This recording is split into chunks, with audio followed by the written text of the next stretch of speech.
খাগড়াছড়িতে রাতভর সংঘর্ষ আর এতে ৩ জনের মৃত্যুর খবর নিশ্চিত করেছেন সদর হাসপাতালের চিকিৎসক রিপল বাপ্পি।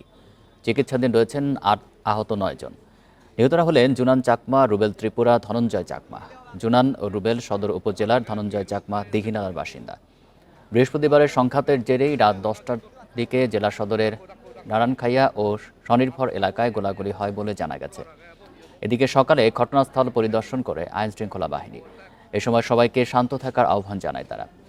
এর যেন পুনরাবৃত্তি না হয় সেজন্য পাহাড়ি বাঙালি দুপক্ষকেই অনুরোধ জানিয়েছে ঐক্যবদ্ধ থাকতে। এর পরপরই রাঙামাটিতে পরিস্থিতি নিয়ন্ত্রণে ১৪৪ ধারা জারি করা হয়েছে।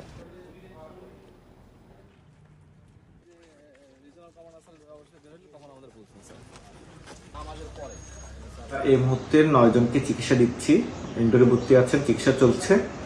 আর ৩ জন চিকিৎসাধীন অবস্থায় মারা গেছেন।